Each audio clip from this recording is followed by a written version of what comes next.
Welcome, everyone, to the Sickos Committee podcast. This is our podcast for the evening of February 27th, 2024. We are almost at our leap day, which I found out was Thursday thanks to last podcast. Thank you, Pit Girl. You're welcome. And I'm excited because I think the American Conference announced they were going to drop their schedule on leap day, and everyone's like, what's the meaning? What is the significance? I don't think there is one, but it's kind of fun. I should go out. You know, their conference headquarters is near-ish my house. By near-ish in DFW, I mean within 45 minutes. So what if I just went out, went and had a little party for myself? Right. Like, American Conference, schedule's dropping, woo! Just out there with signs, like it's game day. Yeah, go camp out until the schedule drops. Like you're in line for concert tickets or whatever. What's the American team that's furthest away from Dallas? I don't even know who's in the American anymore. Jesus Christ, Charlotte maybe. Well, no, Army. It'd be Army, I think. Actually, Army. Yeah, Army It's now, gonna be Army, but Yeah, I think it's Temple right now, right? Well, if we're counting football only, then it would be Army. But yeah, Temple has that for now, So and they'll what I'm still have saying it for full membership, but not for football. Go out there in full Temple gear. Oh yeah, I've flown in for this. Oh yeah. go Well, out. folks, we have some special guests tonight, as well as some regular crew. As always, we have Commission Pit Girl, and then we have special guests Joey and Bridget. Bridget, how are you? I'm good. How y'all doing? Hanging in there. It is a Tuesday-ass Tuesday. 100%. Joey, how are you, sir? I'm doing all right. It was thunderstorming and warm here today in February, which, as a Canadian, that's not supposed to happen. Are you beefing with any more curlers on the Sickos on Ice account? Oh, I felt so bad about that. You forget that we have just enough reach now that people hear what we say. Yeah. So for those who don't know, because I deleted the tweet out of pure embarrassment, there's a curling team in Quebec. I believe they're ranked 2 in Quebec. They're not going to the Brier this year, but they did last year. Brier's the national championship. Each province gets a representative. And they were a team of 2 brothers, then 2 other teammates. One of the brothers was the captain, the skip. And they released the other brother. And they put out a statement saying, we know this is weird, but it was a team decision, we wish him all the best in future endeavors. And I quote tweeted with harsh, he fired his own brother. And then the man responded saying, are you kidding? I'll have to get the screenshot, but it was good. It was really like, I can't believe you would say this. This genuine is a painful hurt. thing. I felt so bad. Mm-hmm. I gotta find what channel we put it in. That's what happens. We're just a little too big to do that kind of shit now. Yeah, he said, "It's a team decision, buddy. Why do you feel the necessity to make me feel even worse about it? You think I did this for fun?" And I saw it and went, "Oh no, I'm sorry, Mr. Asseland." Yeah, I would have been like Canadianness. Yeah, I know. French Canadianness. Oh, okay. All of it, front to back, super Canada. That in French would have been like I can hear that in French. Definitely. There's spitting. There's a cigarette being put out on Joey's eye. Here's the thing: if he had gotten like angry and told all his followers to come at me, I would have thought it was funny. But he sounded genuinely hurt, and I felt so bad. I would have so in the future now you're gonna be be careful in wording your tweet, and you'd be like, man, he had to cut his own brother. That must have been really hard. Yeah, exactly. Instead of harsh. Harsh, man. Pit Girl, how are you? I am good. Jordan, I would like to take this moment to remind you that you forgot to introduce someone very important to the podcast. Oh, Arthur. On those 1s and 2s. Arthur on the 1s and 2s. Yes, thank you for reminding me. Sorry, Arthur. No, it's fine. I mean, honestly, the 1s and 2s thing that you always say is not accurate. I don't use 1s or 2s to do this. So Arthur on the free open source software program Audacity. Well, technically, I don't have using any the 1s and 0s then. Yes, on the 1s and 0s. Well, if I was, the man's got 3s. If I was using the 1s and 0s, that would imply that I was actually programming something, which I'm not. I mean, I am a software developer, but I don't use that when I produce this podcast. Doing a podcast in machine code, I think, would be the worst thing possible. But I feel like 1s and 2s implies DJing. Yeah. I'm not using turntables. I don't even have a board here or anything. It's. I mean, I guess I don't know. Yeah, what I did you edit with for. turntables?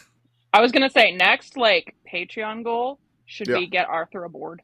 Yeah. Get Arthur a soundboard. Yes. Oh, Perfect. we all need soundboards, so it sounds like a drive. I a am drive time canonically the TV keeper show. of the soundboard. We've already Mhm. decided All right. this. All I right. get She's to like, recklessly I honk called as it. soon I've as we called get it. a soundboard. Oh yeah, Pit Girl's gonna be our Jim Cramer analog whenever we have a show. Have the in the props too, the giant hammers and everything else. Oh yeah. Mhm. And next, let's talk about the Conference USA Championship game. First up, we get Mm-hmm. Kamish, how are Giant you, sir? slapstick. Doing pretty good. It is Tuesday. Had a lot of fun. It was one of those days where you run like a bunch of errands, Yeah, I love those days. and then you're just like, okay, what the hell? It's like 9 p.m. already. It's like, you don't feel like you got anything done, but like it was just a flurry of activity. As you said earlier, it was a Tuesday Tuesday. Second Yeah. Monday ass mother. No. Let me tell you once again. In Tuesday, I'm down in Dallas proper and have to spend at least an hour driving back on one of 3 toll road options and trying to figure out which one's the best one. Win, lose, or toll. Would you like to share with the audience the toll amount that you dodged today? Yes, it was $6.66. I that is the toll of the beast. I cannot do that. That feels unclean. The toll and of the unfair. beast. Yes, Jeez. I refuse to do that. Well, I think we should start with. Well, let's start with like the actual big college football news. Yeah. UMass is going back to the MAC. This is Yeah. great. Woohoo! Return of the Mac. Return to the Mac once again. This It is. Return to the Mac. They were in the MAC for a couple of years. It wasn't that long. And they had moved to Independence and then the A10 in basketball. They've been looking for a home for the football program. The MAC had really never come up in all the stuff that I'd heard, even from folks like on the inside of this. And all of a sudden, it just happened. Like there was no lead up, there was no flirting with it. It just happened, which is kind of crazy nowadays, but sure. I know a lot of UMass basketball fans are in a very bad mood right now because they think, and maybe rightfully so, that this is a step down. But also, the A10 is going to be losing some of their big guns pretty soon. So, I don't know. The stability on the FCS level is really probably, we have the crazy like up high level Yeah. of just like conference madness, realignment, whatever. That seems to settle, but that thing can happen. But then like below the surface in Division 1 in the FCS level, there is really, really, really, really, really shaky ground for like numerous conferences. And the CAA has just been gobbling up everything. The A10 is kind of like that weird offshoot of the Yankee conference back in the day when the Yankee went away. Yeah. Then the A10 had football, then they didn't have football. And so there's some weird under stuff going on. And again, this is something that's in like Matt Brown Extra Points' wheelhouse, like this weird conference realignment stuff. So UMass, Even was in the MAC. he was surprised by this one. Yeah. Which should say something. So UMass was in the MAC from 2012 to 2015. The main thing is the MAC was mad at them because they didn't want to bring basketball over. They didn't want to bring over their main sports. But this time UMass was like, okay, there's only 3 independents left since Army just moved to the American. Right. And now like UMass kind of sees the writing on the wall, and now there's only 2 independents left. And you got UConn in football and Notre Dame in football. But UConn is in a conference in basketball, a solid conference, the Big East, and Notre Dame is that classic ACC member in every other sport except football. And even then, they're kind of in football. Yeah. And they don't have the scheduling concerns that UMass or UConn would have. Right. No. Like they will not have any issue filling up games. Notre Dame has no issue. UMass has struggled, but this year kind of UMass's schedule had like 6 MAC games on it. Right. Okay. So they were already playing Eastern Michigan, at Toledo, at Buffalo, at Miami, Ohio, at NIU. Like they already had 5 MAC games on the schedule. And then of course they're playing 3 SEC games as well. Mizzou is going to Amherst, which I can't wait for that game. That's UMass right. the SEC? Yeah. October 12th, Pick Girl, in case you want to make a visit to your parents. Okay. They're noted. also going to Starkville and to Georgia. Oh, sorry guys. And 3 like SEC SEC teams. S- Wow. Right. They could be SEC champions. And that's the funniest option is, I think, to drop a bunch of games against MAC teams and then all of a sudden win Mississippi State, Mizzou, and Georgia. That's the funniest thing. But I'm that way. I'm Switching broken. the difficulty on your NCAA 14 sim. Yeah, well, this is 100% like season 4 of NCAA, where I just go, okay, guess I need some teams on the off weeks. Well, I guess Georgia's free. If you have NCAA 14, UMass was in the MAC then. Oh, that's right. The game's accurate again. Regarding that conference, I do want to thank UMass, and then I'm upset at UMass for, so I want to thank them for something, and then I want to get mad at them for something. Okay, go for it. So UMass, I want to thank you for announcing this, because I was bored as hell on Monday when you announced this, and this was huge news for us. I mean, this is the epitome of our kind of news. This where we're is just our like, hell kind of yeah, stuff. This is the committee stuff. We're like, UMass is moving conferences to the MAC, like our independent no favorite more. conference. In the MAC, we got Maction, we got UMass in the MAC, and then like I love the geography people coming out of the woodwork. Like, this is not Mid-American. I'm like, well, it's Western Mass, kind of. I don't know. It's in the Berkshires, right? By the way, I don't know. by the way, a big asterisk here, or a side note, production meeting thing. I am going to do a survey later this year where I'm basically going to put up a map and ask people to select states that are in the Midwest, Oh, just to get that discourse going on. Oh, lovely. no, Yeah. Jordan, no. Why would you willingly do a regionalism in this way? Like, Because I'm broken. okay, I was gonna say, like, literally, how much do you hate yourself? Yeah, I a was gonna lot. say, as a mod of our Discord, I think I have to stamp this out. Yeah, we're all going to get I the have spray a spray out bottle and point in it my at each other. bathroom right now. Our Discord has an He's issue gonna with do it on Twitter. regionalisms. just doing it on Twitter. No Yes, yeah. regionalisms allowed. Exactly. Just doing it on Twitter, because Jordan likes to do stuff like this just to stir up people every now and Yeah, then. if you really want to break contain, this is the way you do Oh, this. yeah. That's the way Like, to do it. see also Jay Arnold saying that Houston had really good food, and everyone losing their minds, That's great. even though he was right and he should say Yeah. it. Yeah, Houston does have good food. Yeah, it wasn't the Yeah. Houston that he was getting yelled at for. It was the New Mexico that part. he was getting yelled Yeah, at. it was great. Okay. Wasn't that? What's wrong? Mexico food's Oh, okay, But he's, so he's still right. here's He's the still thing right. that I'm He mad needed to about say UMass. Go. What are you mad about? All right. So UMass has crushed my dreams of 5th seed UMass hosting a home playoff game now. Yeah, that is true. Mm. Because they can win a conference now. Yeah. Yeah, because they can win a conference now. They 1 year to probably do get it. the 12 seed. Next year they won't can host do a it. game. Next year they can do it. Next year they can do it though. So I mean, If they beat Georgia, They could still be a high enough seed as a conference champion. they got to get an to host 8 a playoff game. seed as a conference champ. If they sweep, okay, time out. If they sweep this schedule next year, we got to put them in the playoffs. I'm just saying that. If you go 3-0 against the SEC, including beating Georgia, I feel like you have to put UMass in the playoffs. And Mizzou was pretty good this year. That's no Right? guarantee that they'll also be Yeah. good next year. I mean, But Mississippi State is also a team. It is a team. is a team in the Yeah, SEC. They're a team in the SEC. he's a That's team correct. that could be stupid enough to help out UMass's strength of schedule by beating someone stupid. Yeah, that's That feels right. That's spiritually Mississippi State right there. So what is the thing you Stark want? Vegas. What is the thing you want to cheer on UMass for then, Kamish? Oh, just that they made you happy.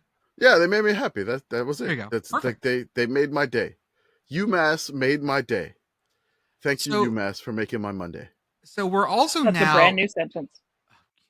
we're also now one program closer to the MAC being able to sponsor ice hockey, because there's 4 teams now, Ooh.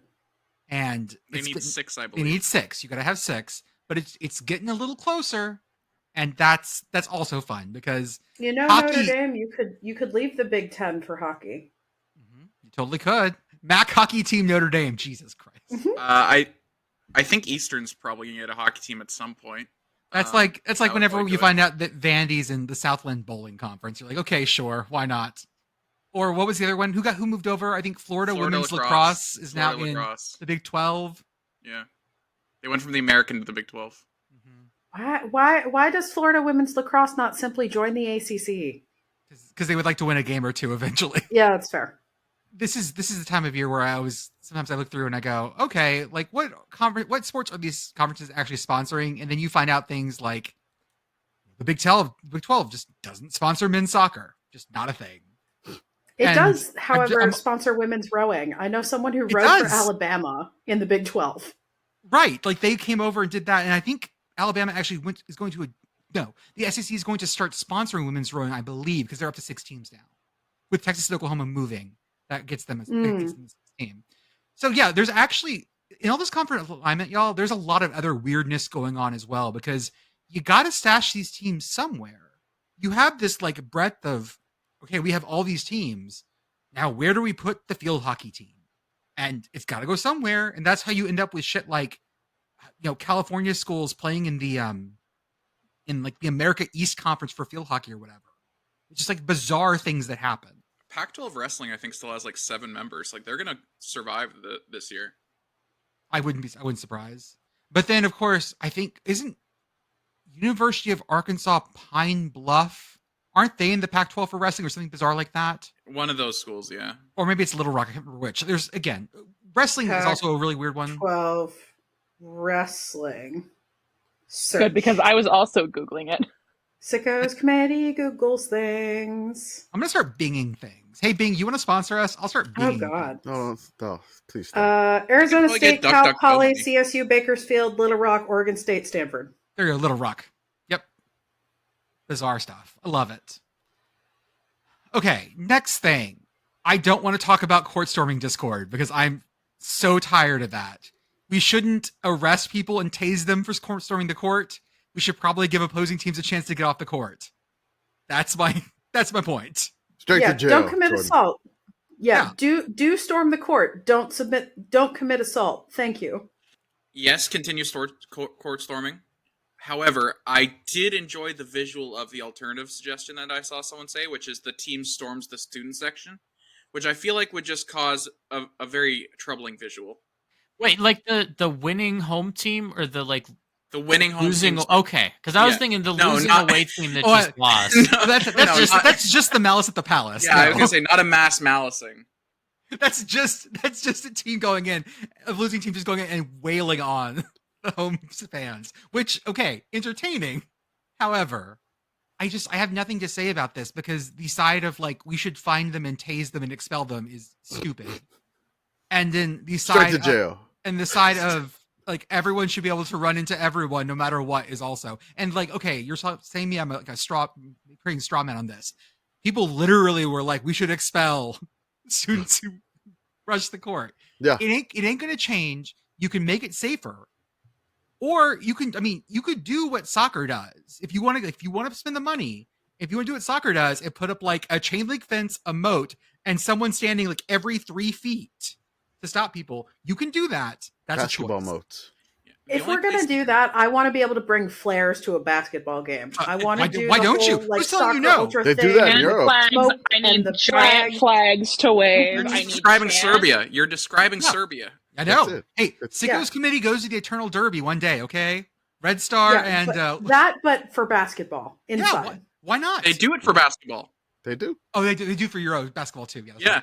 There's a way you could do the court storming smartly. I just wanted to put it on the notes because it was just like jail. People go to jail. Oh yeah. Send them to jail. And the only Exactly place you what could we actually, need. More carceral state. That's Mhm. right. the only place These- you could actually Right, do what are that, you looking for? I'm against the carceral state, except for when somebody touches a player on my team, in which case straight to jail. Yeah. Right. Yeah, Exactly. that's right. the only place Just- you just- could actually punish court stormers, because there's so many of them, is that Detroit Mercy game where only one person stormed the court. That's right. That was- I mean, he's straight to jail. Now, by the way, No. that's go I ahead. mean, do you- I think like my like unironic take on both like court storming and field storming in football is that part of the problem is that a lot of places don't get reps doing this, right? Like honestly, I think we need to be storming the court more or storming the field more, right? I mean, like Clemson, they go on the field after every football game, right? That's right. And you don't, I feel like I never hear about them having problems with that because they do it every game. So they're prepared. They know what to That's do. right. They know the drill. Hey, and- Vandy had the most organized field storming I've ever seen. seriously? They Dude, walked look, down the little like rows. when we were at the Yeah. FCS title game, I know. They were had- jumping over hey, the edges. come They on, let them through. come on, and then just go this way. And they funneled everybody, and it was very orderly. Yeah. I mean, I feel like you you can make things substantially safer if you have a plan in place, like you know how it works, and the fans also like know how it works and have it all ready organized and ready to go. That's just my feeling on this.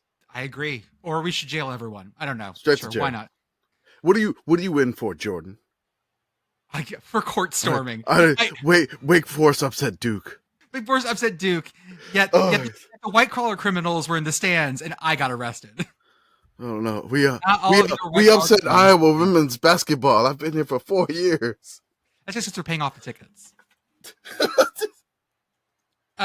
Pick Girl, I assume this is your thing about Leap Day. Would you tell us some Leap Day stuff? Is that you? It is not my thing about Leap Day, but I am whose Leap happy Day to stuff talk was about it? it. No, I put in Leap Day stuff because Yeah, the go for podcast is coming It's out awesome. on Leap Day. I put in some Leap Day notes because we don't get too many of them. We were talking about how far our calendar would be off last time if we didn't take every Leap Day. So it says, without Leap Day, our calendar would be off by about 24 days every century or every 100 years. The first Leap Day was introduced in 46 BC by Julius Caesar. How did he know about this? I mean, they had a pretty good idea of calendars back in the day. Okay, so I'll give you that. My favorite thing is I just want to put this fact. People that are born on Leap Day are sometimes called leaplings. I love that. More than 4 million people around the world are leaplings. Now I've got to look up famous leaplings. Hold up. I know one right now is who is Tyrese Halliburton of the Indiana Pacers. I don't know anybody else. Ja Rule is a leapling. What? Ja Rule is a Oh leapling. my god. Ja Rule. Where's Rule. Ja? Anthony Sabato Jr. Okay. Let's see here. Mike Foster, leader of Foster the People. Okay. Tony Robbins, the speaker. Wow, I did not know that Foster the People was like named after someone. I didn't know that either. I learn new things every day on this podcast. Originally, they were named Foster and the People, and then they had a poster have a typo, and they just decided it sounded cooler. Okay, It cool. does sound cooler. How often do leap seconds happen then? Apparently, the answer is occasionally. They all get together and they just decide when it happens. Whenever Tom Scott tells me it happens. Hey, Tom Scott's no longer doing YouTube videos, so don't. He's retired, so you're not going to get that anymore. I would like to take this moment to formally appreciate Leap Day as perhaps the most prominent example of the mistakeitude of linear time. Yeah. They tried it and it failed, and so they've had to keep fixing it ever since. Mm-hmm. It They're doesn't just work. scrapping the whole thing together. Mm-hmm. I mean, when I think about Leap Day, the one thing I think of is of all the fake TV shows and movies from 30 Rock, the one that I want to be real the most is their Leap Day movie starring Jim Carrey, Leap Dave Williams. Like, if you've never seen the episode, I don't know where 30 Rock is online. I have Probably all on the Peacock. DVDs, Peacock. but- I'm going to guess Peacock. Yeah, that makes sense. Sounds like a peacock, Jenna Maroney. That is like that episode, just the concept of a Jim Carrey Leap Day movie is the only thing I really think about on Leap Day. Like, I am down to bring all of the like fake Leap Day traditions they invent there into real life. Like, I know people do that with like other TV shows and movies. Like, that's like the one I want. Yeah. I want the Leap Day stuff from 30 Rock. I'm going to say one thing about 30 Rock and then we'll move on because what I'm about to say is going to be very weird. The 30 Rock porn parody, if you edit out the porn, it's actually a half decent 30 Rock episode. Like, they got the writing style very good. Like, the actual like episode part itself is very good. There you go. I have questions that I don't actually want answers to. I thought he was going to say something like, my favorite episode was Jackie Jorp Jump. Well, it's a great one. No, but the porn parody, if you edit out the porn, is a half decent episode. I don't want answers to my questions. They have they really got the writing style down. What can I say? In better and more important news, I am amused by reading the Wikipedia page for February 29th to find that February 29th is Rare Disease Day, and I like that as an observance. It's a rare day for rare diseases. Yeah, if you're going to have an awareness day, you should have a little bit of a sense of humor about it, I think, and this is a good one. Good one. It could also be Oregon National Championship Day. What? It doesn't happen every often. It doesn't happen. No, never mind. Leave that in. Hey, as a UW fan, I appreciated that. There we Thank you. go. There we go. Bridget's like, I like that one. That's very nice. I like. I'm here. I'm just absorbing it. I'm like, yes. Yeah, What was thank you, in the John. What was hateration. Dartmouth's last It's- natty? 31. Hey, before Oregon's, it was 31, I believe. Oh, Dartmouth has 1. yeah, That's more than most teams. that's right. I told you, we actually fly that flag. Like it's on the stadium, far left corner. Still has spots for more, but we fly that flag just in case we got another one. How would you go about winning a natty at Dartmouth now? Are you just claiming number 1 in a poll? I feel like if you go 10-0, claim you were too good for the playoff, and then just claim it. I would do that. Why not? Who's gonna say no? It's college football. and it's Dartmouth. No Right. one's gonna try to shut that down. No. No one's gonna care enough to shut that down. If Keggy's out there with like a giant like national champions flag, who's gonna say no? I would buy a national title shirt with Keggy on it. I would totally I wish 100%. I've gone Home field, through, if you're listening. get Dartmouth. Hey, Homefield. I know the guy that owns the rights to Keggy. He's a friend of mine. He'd probably let you license it. I can't find it. I've gone through every dresser I have. I don't know where it is, but I have the original Homecoming shirt with Keggy on it that they sold for the Humor magazine, and it has a picture of Keggy and it just says "Get Pumped" over it, and it was like the original. Great, like oh god, it was so good. Okay, next thing, Kamish, do you want to talk about the Christmas tree thing? I cannot get this out of my head. You've been circling this for so long. Work Well, through I it. mean, this is kind of like, this is my job, like my former Right. job, my real life job, essentially. So there's a story that has been posted many times. It went viral. You know, there's it's a European thing, but it says mom loses $820,000 injury claim after she was pictured tossing a Christmas tree. Why? Why would you do that? So let me give you Why, some background why about not? just let me get some background of it here. All right. The motor vehicle accident was in 2017 and it left her in debilitating pain, leaving her unable to lift heavy bags and keeping her in bed on bad days, according to disclosures made at Ireland's High Court. And this was reported by the Irish Independent newspaper. The constant pain in her back, neck, and thoracic spine left her unable to list those groceries, do chores, play with her two children, read the news. And this is what the newspaper got from the court case. Yeah. She sued an insurance company on the basis she could not work for over 5 years, claiming past and future loss of earnings that amounted to $542,000 of her total claim. So she's making a wage loss claim of $542,000. Now her case came unstuck when a photo published in the newspaper almost a year after the accident showing her winning a Christmas tree throwing contest. Why is that a thing? It's Ireland. It's Ireland. Like caber tossing, I guess, but Yeah. Well, that's from Scotland, but it is the same vibe. Jordan's gonna get in trouble again. So the picture taken in January 2018 shows the woman wearing a yellow jacket forcefully throwing a tree in the town of Innis in Western Ireland, where the championship based on an old lumberjack competition takes place. The winner is the person who throws it the farthest. Sorry, can I just point out from this picture, she's wearing leggings that say "I just can't." That was also the first thing I noticed about her, beyond the fact that she's like really yeeting this Christmas tree. She is just really yeeting the crap out of this Christmas tree. Her leggings say "I just can't," and the court found that to be false. So when she was cross-examined, so like they're like, here's this photo, and so the lady's like, you got to explain yourself here. You got to explain yourself. She said she still felt pain when she threw the Christmas tree, and was smiling in photos because she was trying to quote unquote live a normal life. I have a question. Go ahead. Would it, and I am just asking questions here, I'm not her lawyer. If she had said, yeah, I was on an insane amount of illegal painkillers, would that have helped her defense? I don't know. It depends on if the judge buys it or not. I was still on think- I was on the Patrick Mahomes cocktail, Your Honor. I was just shooting Toradol, just so much Toradol.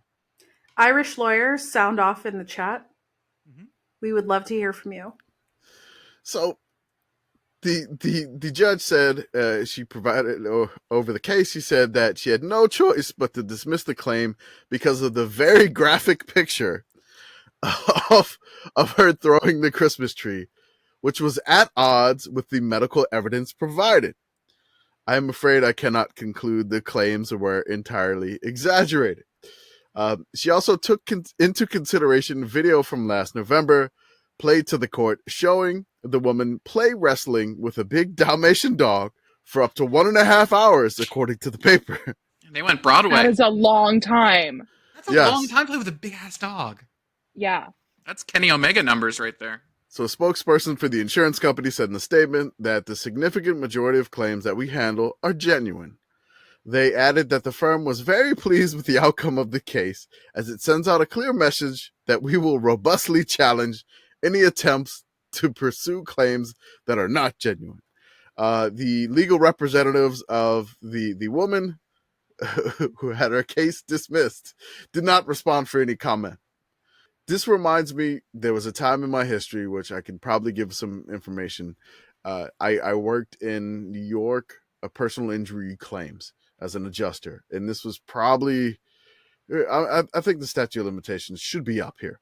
So I worked as an adjuster here, and basically in New York, there are some medical mills that happen in like the Bronx and just like anywhere in New York. So these people just go in to this place, and it's like a little strip mall place where there's 9 doors in the strip mall place, and you just walk in 9 doors and you get billed for 9 different doctor visits. Okay. And so there was one person, which I don't want to give the doctor's name or anything like that. Don't do that.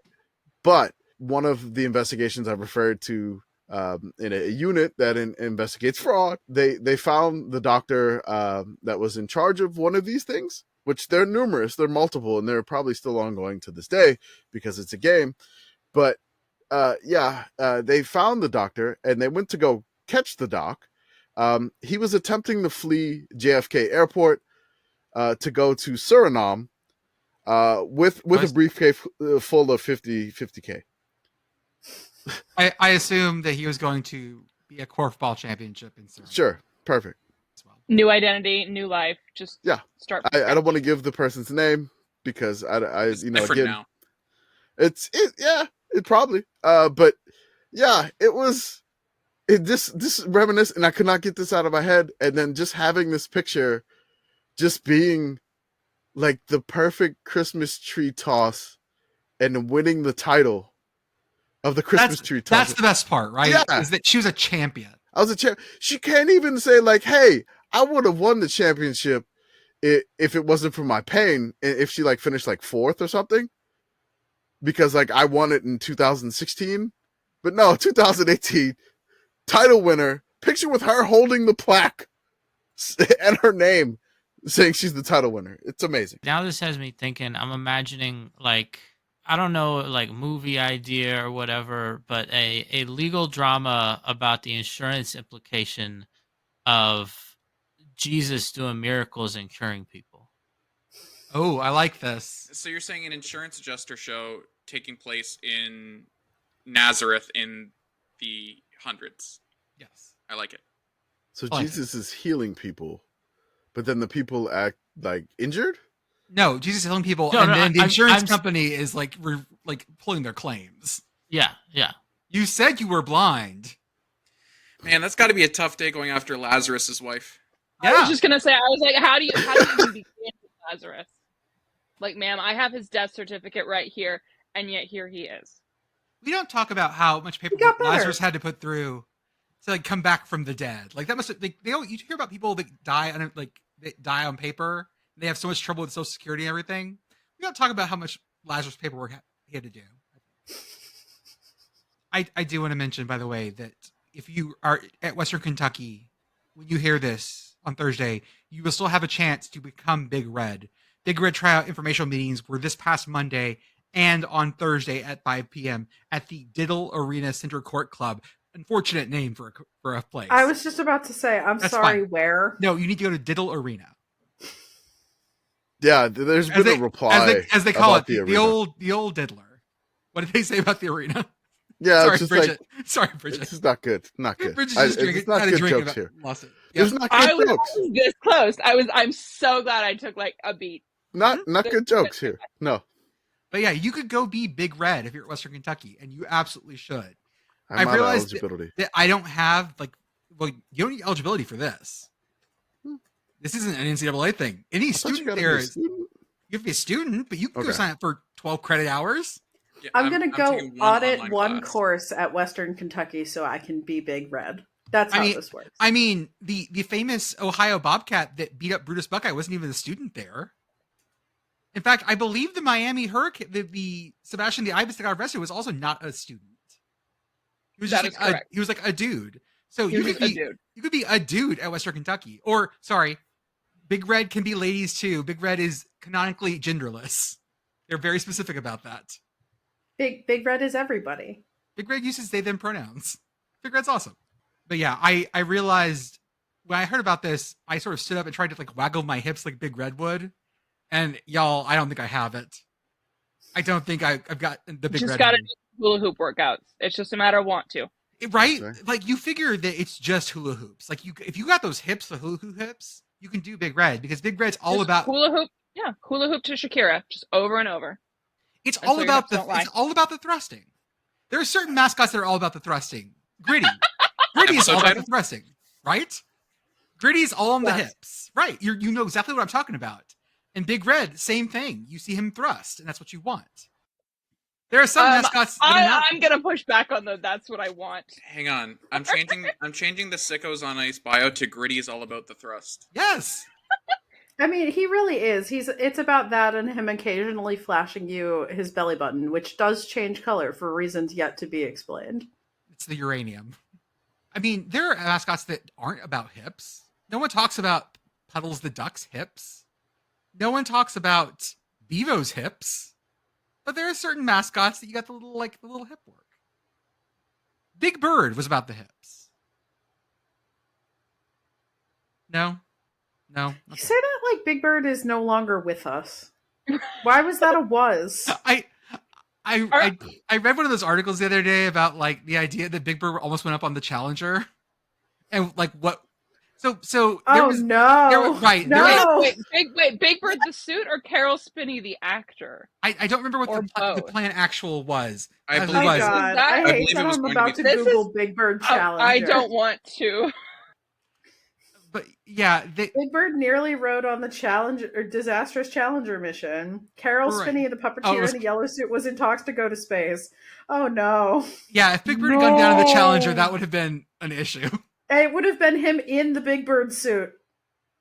Yeah. Oh, You cannot God, do a no. special- you cannot do a special episode on that like Mr. Hooper. You just can't. I mean, you'd have to. Yeah, but where do you start? Big Bird Well, actually kids, had Big an Bird escape attempted pod. to fly and it Kids. didn't go well. Oh no. Hey kids, Big Bird had an escape pod and he's here tonight. Yeah. No, that's. Anyways, yeah, Big Bird almost went down the Challenger, which would have been an issue. So that's why I use past tense for Big Bird. in my Mandela. In your head canon, did Big Bird die on the Challenger? We Yeah, Mandela basically. affected into the Mhm. universe where Big Bird was in the Challenger. Mhm. Oh, I like Carol how Spinney did die a few years ago. Oh, I didn't a know. technical near-death experience is enough to get Jordan thinking about you in past tense. Might as Well, well. like, that's it. Just write you off. It should have been your time. Yeah, Jordan's just like, I believe in Final Destination, and you are here behind your time. It's easier just to update. I'm not going to update things in real time. It's just easier. Okay, let's do ads, and then we'll get into the back half of the show. First off, as always, $5 a month gets you access to our Patreon and our Discord, where you can talk to us about all the things you want to talk to us about. You can talk. We got channels for video games, channels for animals, channels for foods, channels for conversation, channels for gambling. If you're a degenerate like that, if you had money on Mississippi Valley State to win one game this year in basketball, congratulations. Cashed in. The announcers on that were so much fun. No, they're awesome. Yes. Those No, guys, Yes. I've heard them before. Yeah. yeah, last year there was like a weird fight or something like that, or a weird ejection. Alabama State, I think. Yeah. I can't remember what it was, but it was. They're great. Like they kind of let like the students do it, which is awesome. Yeah. And they're very entertaining. Itabina was set on fire. They're storming the court. They're storming the court. They're storming the court. They're storming the court. I love it. Is this the same broadcast team that, because they're not affiliated with any other group, they sing their own they sing their own opening theme? I don't know, but that They're would just feel like it. us for real. Yeah, they're great. So we talked about that. You can help us make because the tournaments are coming up, basketball tournaments.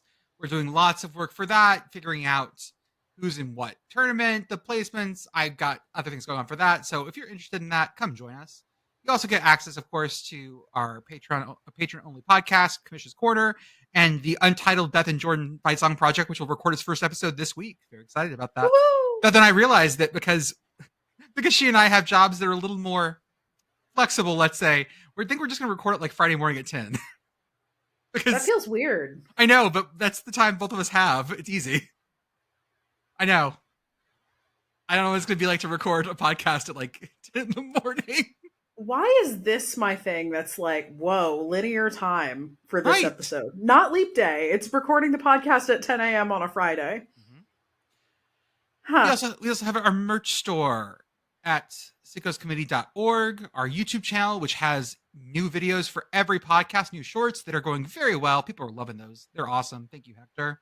Our Instagram, where I think I'm going to start, because I got response for my tiki drinks, I'm going to actually drink my way through my whole tiki drink book this summer and post Instagram pictures for it. So that should be Tiki Man. Tiki Man. Yeah. I didn't get a chance to bring this up because I just listened to the new episode this morning, so I didn't get a chance to ask you in private. This is an embarrassing question, but what is exactly a tiki drink?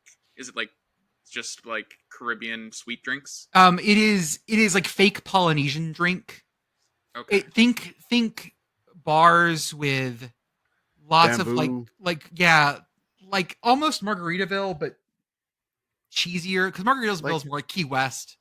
There's bamboo involved. It's Umbrellas in kinda your Hawaiian. drinks. There's umbrellas in the drinks. There's Okay. It's got a the lot mugs of, that like- look like the like Easter Island heads kind That's of. really Yeah. glassware. That's the I- big one. That's the I big one. knew the concept of a tiki bar. I didn't know Yeah. that's what that was. that's basically yeah. They There's were tiki bars. really The drinks famous. have a fuckload of rum in them. No, Yeah. I mean, look, the commission is a big fan of rum, in any form. So tikis are good, but like Jordan goes really over the top with all Everything. the like just say everything, because all I do just- is over the no, top. like you're like Orangette. They got to make their homemade stuff. I'm like, whatever, man. Give me the rum. That's all I want. I want the rum. Just give me the rum. Getting high proof rum nowadays is kind of a pain in the ass. It's tough to get now. Yeah. But ever since they stopped making the flammable rum, the 151, At my fraternity, we used to have room-to-room tales where all the rooms on the second floor, every room would have their own cocktail that they would make, and they were fraternity cocktails. So you can imagine the kind of things. And one of the rooms made flaming Dr. Peppers. And look, I used to bartend, and I Oh, used I know. to down those all the time. but like, imagine in a fraternity, 20-year-old fraternity guys like room, a bunch of people like crowding in there and being like, make a flaming Dr. Pepper shot. And we at least had one time where the fire alarm went off. We had to clear out the house Okay, real fast. I mean that's bound to happen. It's flammable 151. We had this little like swinging door in the top floor, like behind a road sign that we'd stolen. We carved out the thing behind the wall. Gotta And have that. one of our brothers was super drunk, so when the fire alarm went off, we just put him in there because we couldn't get him out of the house. That you just put the traffic cone right next to him too. Might I inquire as to what kind of stolen road sign this was? Wasn't a stop sign. Okay. It was like a beware construction sign. Okay. I Yeah. feel like there's yeah, you want to steal like some exotic signs. You're not going for like the basic signs at Dartmouth. You got to really stand out. Yeah, we had some a good- school zone. we had some good frost heave signs. You want a school zone, or maybe the one that has the weird wavy swervy lines, because that's how you feel when you enter this and leave with the flaming Dr. Pepper. I inherited a fire lane sign that I can only assume was stolen by one of by my father or one of his siblings, Mhm. or something like that. That was just in my room for a while. That Yeah. statute of limitations has expired. I do not know the provenance of the fire lane sign, but I assume it was stolen. Yeah. Of course, as always, we have our Substack as well, where our Thanos metric is coming up, which is a lot of fun. That is our, let me actually say what it actually means. Yes, Sicko because Thanos. because all we do is come up with awful acronyms. In this That's it. That's it. We're good. Shout out to Dr. Abby, who says you're really good at naming things. I'm like, yeah, we are. Yeah, we're really good. This is Thanos. Teams having absolute numerical outcome symmetry. And we're talking right. about teams who were like a perfect 500 on the season, but also their point differential was almost 500 as well. Like the most average average team ever. Like basically your point differential is 0. You scored the same amount of points, the same amount you gave up, and you are also 500 on the year. So in some shape or form. So I went through 948 teams. So I apologize. I apologize like for you the all delays in the so Substack. damn much. No, but it was a lot of stuff. You know what? I'll eat this one. The delays were me, y'all. I've been more than you need to know, listeners. But guess what happens when there's a ADHD med shortage in North Texas? Yeah, the graphic designer is about working at 15% here, y'all. Trying to get Jordan focused right now has been kind of difficult. So. It's been rough, y'all. And I'm like, and then I'm in that place of like, I don't want to be a jerk. Like, so you've been super kind, and thank you for like y'all and my wife are being the nicest people on earth right now, because most of y'all should be throwing shit at me, and I'm just like, flashy thing. It'll get better eventually. It's just funny, like you just like today you're tweeting and you're like, yeah, tweet, and I'm like, okay, he's not focused. Let me add him.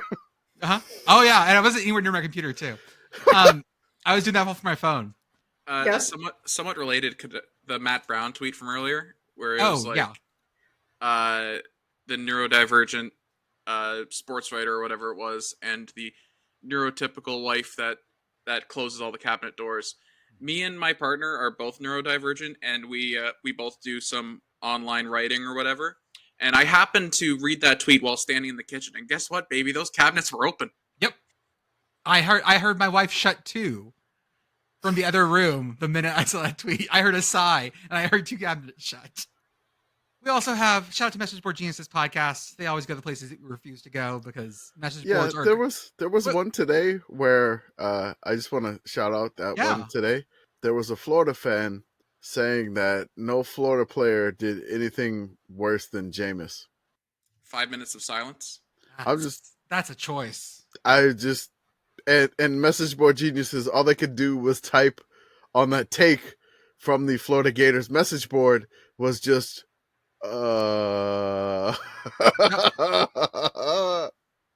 just aggressive ellipses.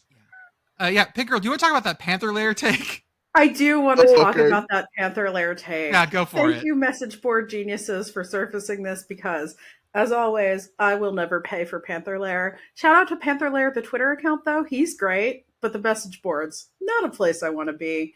But shout out to our dude, Ski77 on Panther Lair, who lives in East Tennessee near Knoxville, and allegedly has heard from a UT guy in a hoodie at a grocery store that UT is pushing the SEC to add Pitt if and when they expand, because they had so much fun in Pittsburgh and would like it to be a regular road trip. And allegedly, both the Tennessean and the Knoxville Sentinel have posted articles about this. I have not independently confirmed this.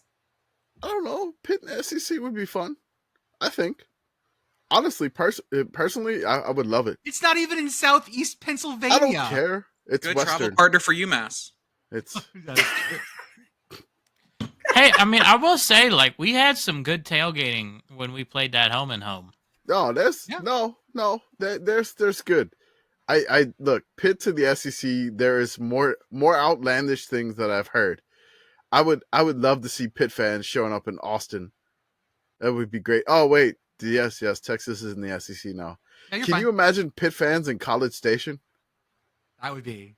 Oh, that would be fine. We're used to Penn State fans. It's a different kind of culture. I'm excited for Pitt SMU. Look, I'm really excited for those games. Pitt would fit right in with that one. Pitt in Arkansas, Fayetteville. How's that gonna go? That's gonna be fun. Pitt in Pitt versus Vandy.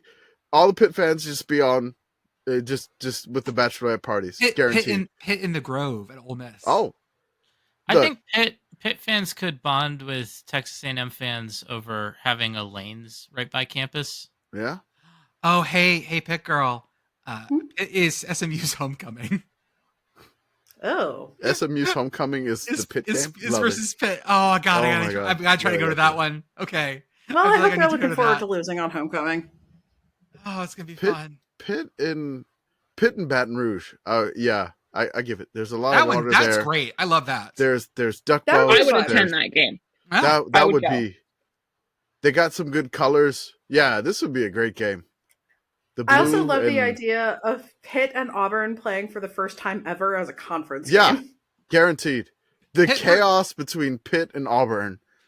Well, Oh and my God. Here's Game the of the thing week. about Pitt, right? I mean, you talk about Pitt going to a new conference, but we know, right? Like, Pitt has a historical rivalry that they have to maintain, a rivalry that they've been playing consistently for the past, like 60 years. Syracuse. So, if you're adding Pitt, you're also getting Syracuse. Yeah, I was gonna say it's gotta Right. be Syracuse.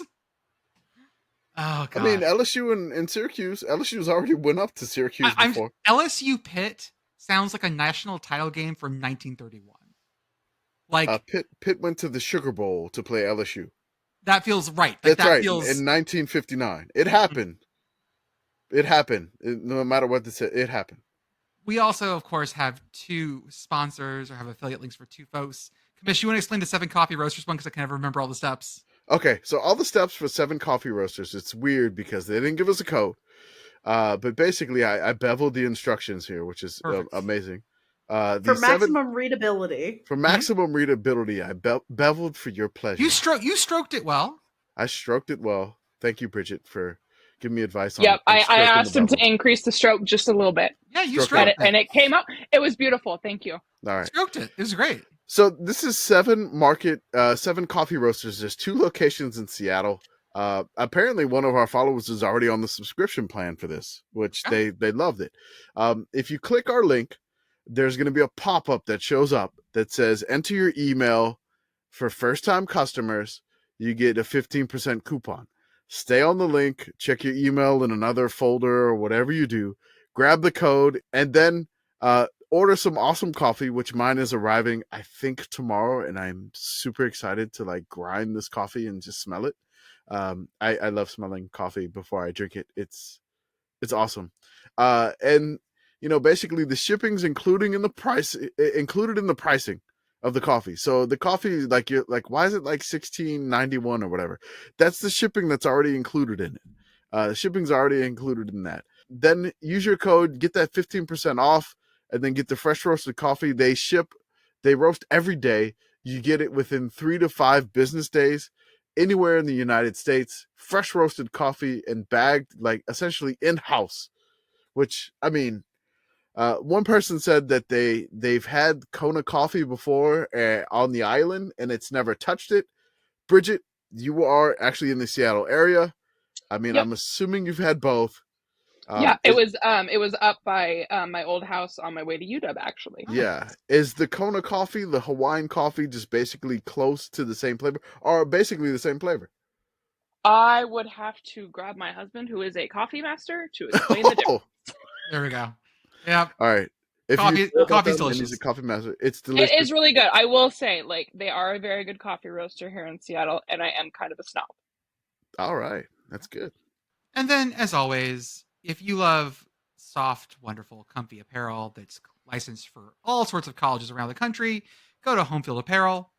This week, for our Sickos Shirt Showdown, we have 4 shirts that are available for 25% off. Women's basketball matchup this week is Ohio State versus Iowa. It's the beautiful yellow Iowa shirt with the black script. It's one of my Yeah. favorite looks. We do And- love script on this podcast. Do love script. We're about script. And I then- know we've had that shirt before, but it's just like get that shirt. It's a classic. It's a And- classic, and and- it's 2 versus 4. Right, that's a big game. Yeah. And then on the other side for men's, we have Kansas State hoops in a beautiful purple shirt versus Cincinnati, their 1962 national champ shirt with the bear, with the king, with the crown on, with the basketball. And those shirts are part of our Sicko Shirt Showdown. You can Google that. It will come up. And if you use offer code committee, you get 25% off those shirts, even if you've used the code before.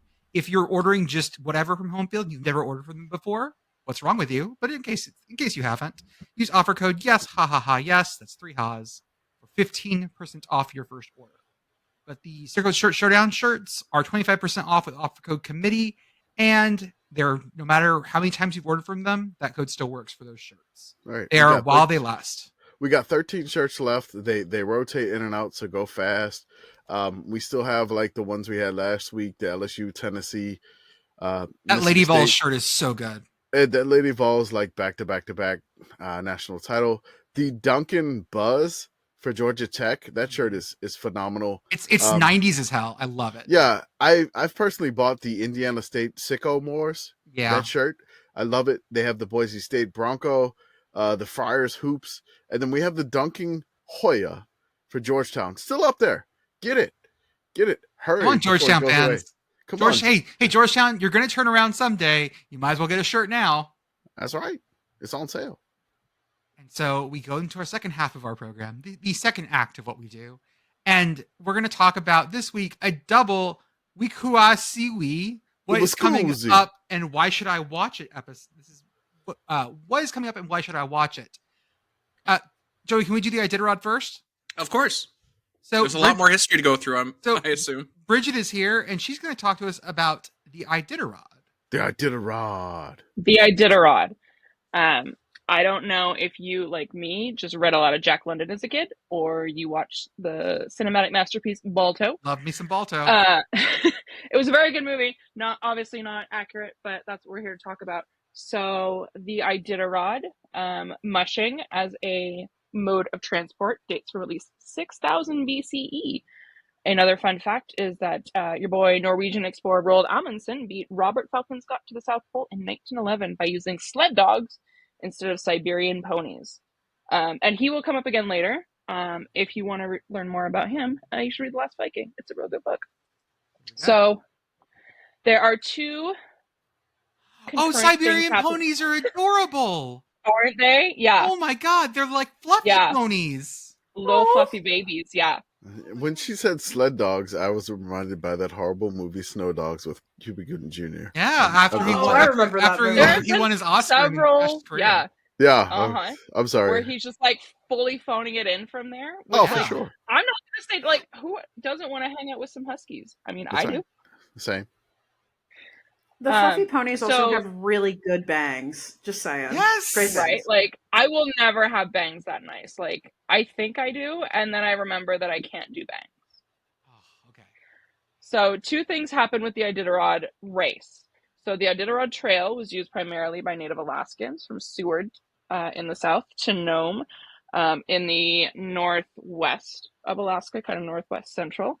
By Dena'ina and Dekitan Athabascans, Yupik and Inupiaq Native Alaskans.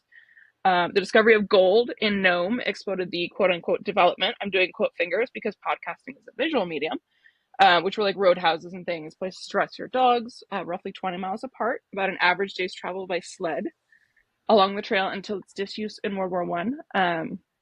This is your gold rush. And then the Iditarod Sled Dog Trail Race commemorates the part of the trail used in the Serum one, which we'll talk about in a moment. There's a lot more places that you can learn about mushing, but you kind of have to go to Alaska for that. But if you want to do that, there's the Sheldon Jackson Museum in Sitka, and in Fairbanks, the Morris Thompson Cultural Center, and the Museum in the North in Fairbanks, go Nanooks. So the Serum Run of 1925, if you've seen the movie Balto, you know about this. The diphtheria antitoxin supply in Nome had expired in the winter of 1925. You'll note the date after the flu pandemic of 1918. And there was a large native population around Nome with no resistance to the flu, so they'd been devastated by that. And they likely would be again if no antitoxin came for diphtheria. There were obviously white settlers, but there was a huge native population, and nobody wants lots of people to die. So they put in a call to governor and the government of Alaska and Juneau try to figure things out, but Nome because it's so remote, was only accessible by dog sled in the winter, as the waters of the Bering Strait obviously freeze. And while you might be familiar with bush planes, they are ubiquitous now, but they were still in their early stages and had been dismantled for the winter.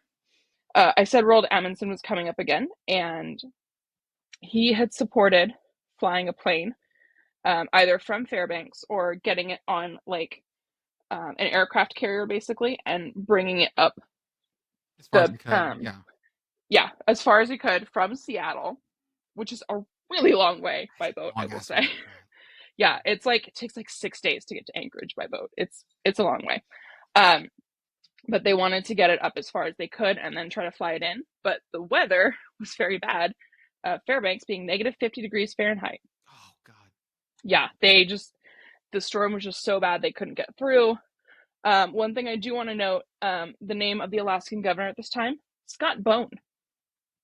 Okay. Just fun name. Hell yeah, Just needed Scott to put Bone. that out there. The Scott great Bone. grandfather of Scott Ken Bone. Bone. That's what dog eat. Governor Governor Bone. Governor Bone. Oh, he looks like a Governor Bone too. I'll drop the picture. Picturing him in a red sweater. His mustache He's was out there. amazing. We need to save the people of no. So he handpicked Leonard Sapala, who he chose to begin the race and was the person who finished the race. But most of the mushing that was done, especially after leaving Nenana, was by native Athabascans. So this the serum run was run.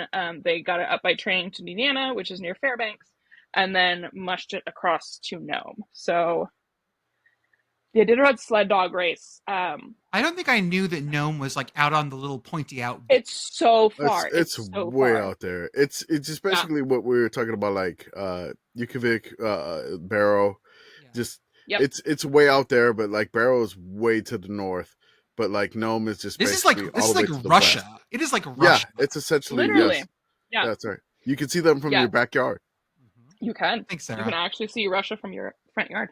But like, and if you look at pictures, especially if you're looking at the trail, like from Safety to Nome, like the Iditarod, like posting on their Instagram, like there's nothing. Like you get over the mountains and it's flat and it's water and it's ice and it's frozen. And that's Nome. Jeez. So yeah, so the sled dog trail race, Joe Reddington Sr., who's known as the father of the Iditarod for reopening the trail along with other Alaskans. After its continued disuse until the 1970s, they ran the first Iditarod from the south to the north in 1973, and it was designated a National Historic Trail in 1978. More fun facts about it, always won by Alaska residents until 1995 when Doug Swingley from Simms, Montana, was the first non-Alaskan resident musher to win, and then won on a three-peat in 99, 2000, and 2001. So there's some Montana versus everybody for you. That's right. Throw that Montana in there. Yep. She's also she besides being a UW fan, she is a Montana State fan. Montana State alum. All right, Class of Montana State 2009. alum. I just want to make sure I don't want to associate you Nope, with you're those good. Grizzlies. All right.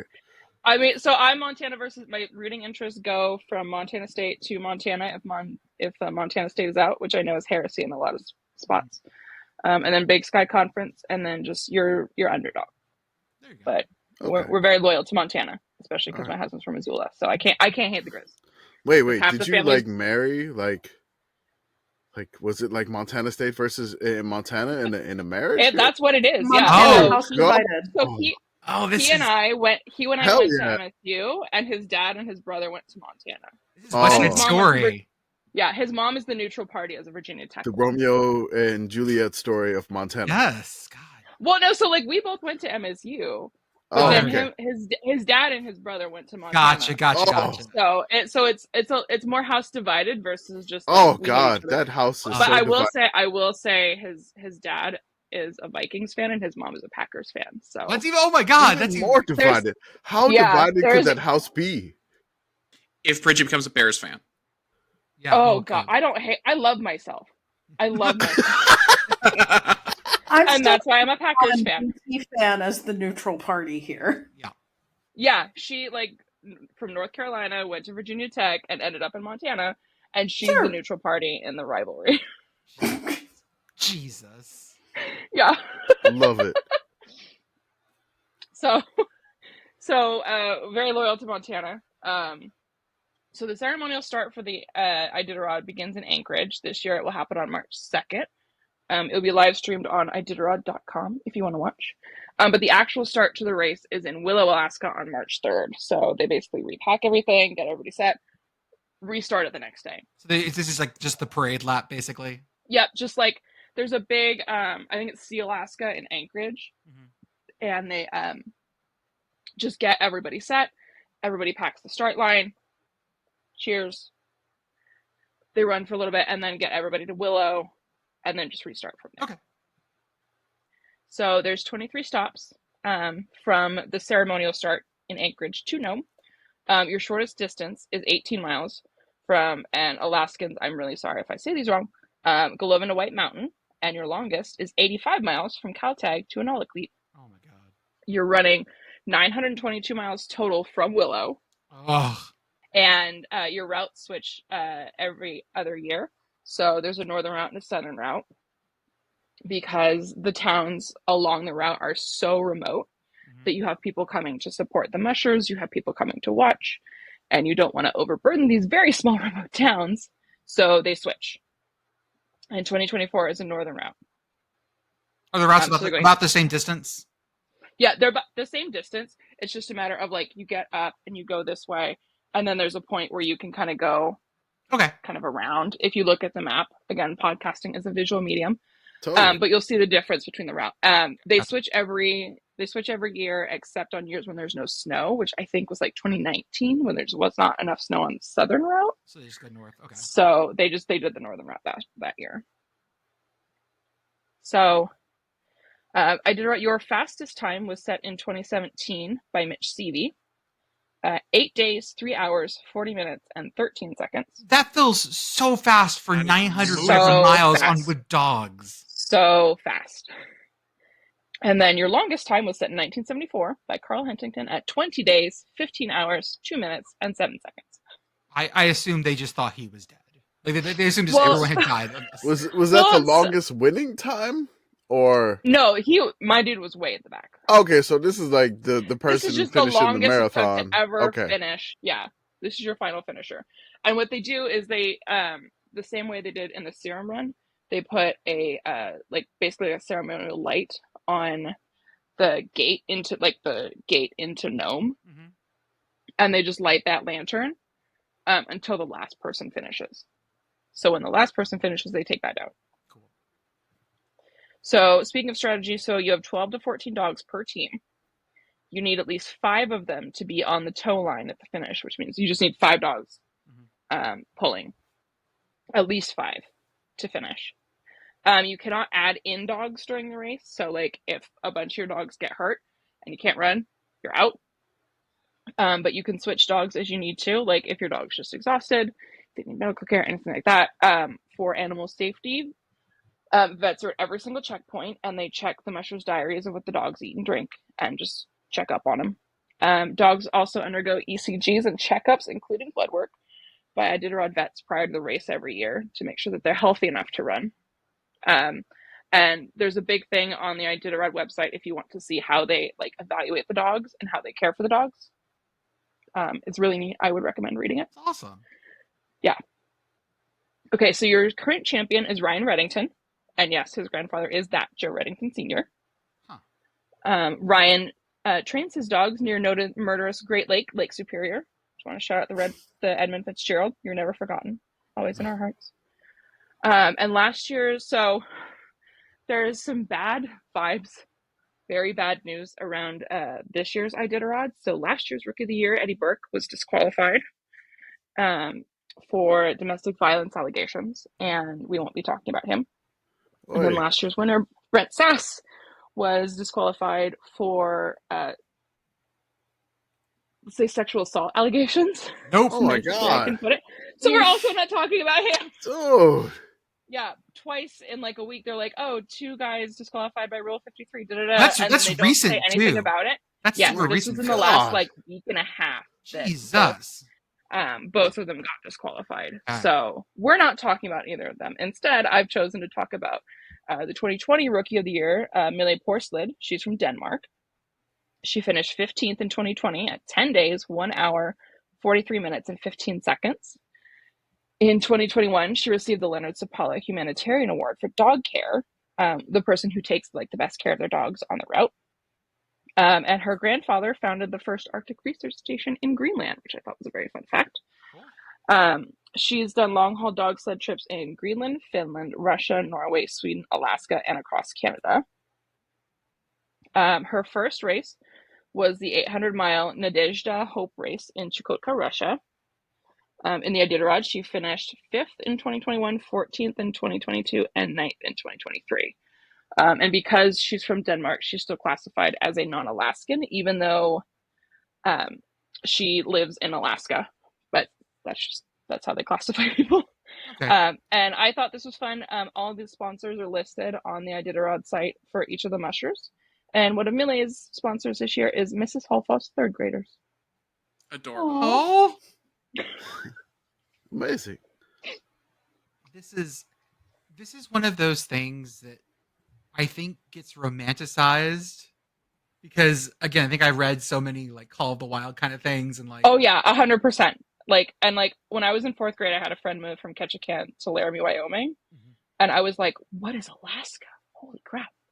And then that's when I started like getting into like the Iditarod and like the years of like Susan Butcher from Fairbanks. And like if you're in Fairbanks, actually, you can go and like visit her dog kennel because she still has it, and you can like mush with her. Like that's just a thing you can do in Fairbanks.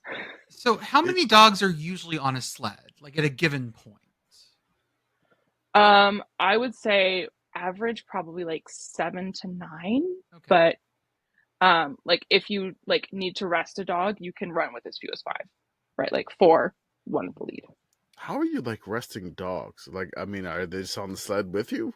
No, so you unhook. So you get to the checkpoint, you unhook everybody. They bed down, like they have stuff there to bed everybody down for the night. Like if the dogs want to sleep outside, they'll sleep on the hay. Mm-hmm.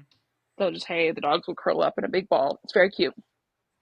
Everybody rests because you have to rest like a certain amount. Everybody rests. Everybody eats, and then it's a matter of strategy for when you're going to leave.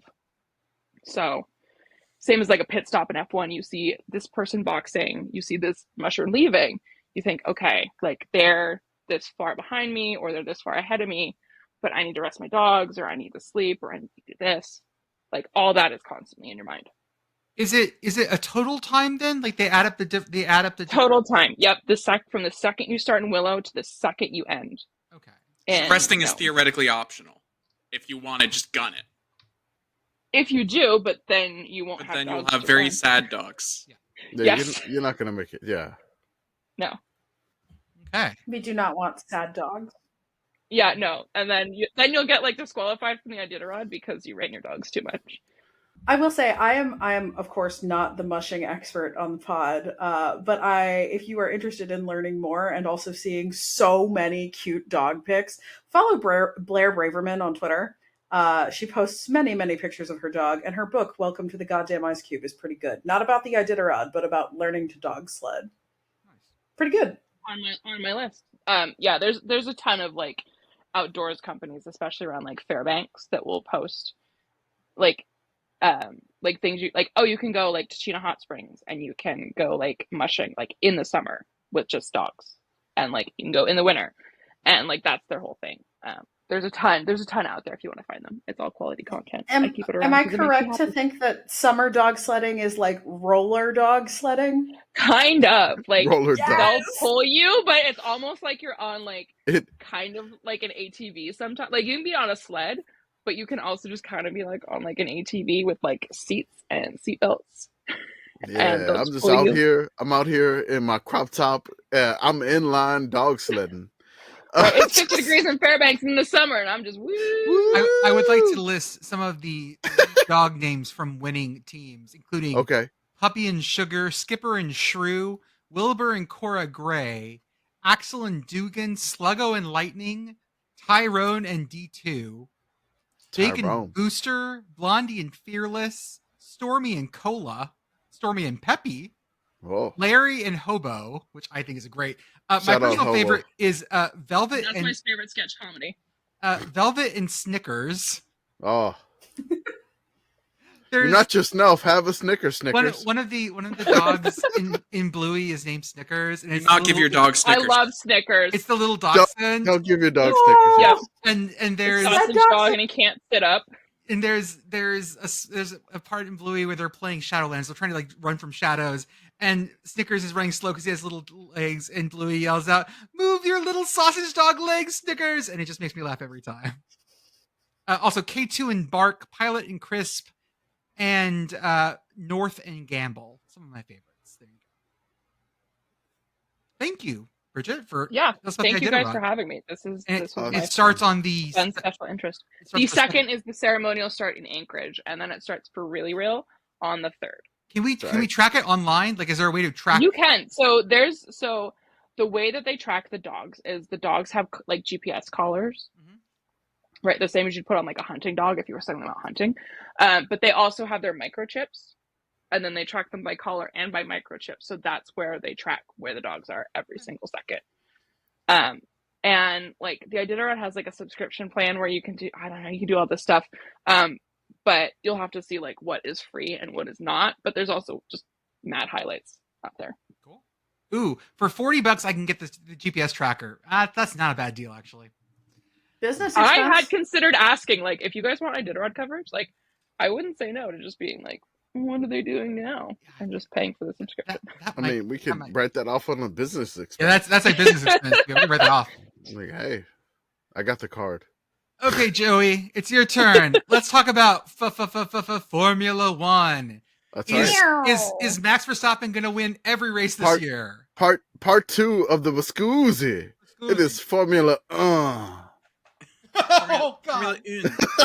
Oh God! I feel dirty. So, Uh, Formula that's what it is. I was Oh. I was Formula so excited to talk Oh. about Max Verstappen, and now I'm just gonna sit here.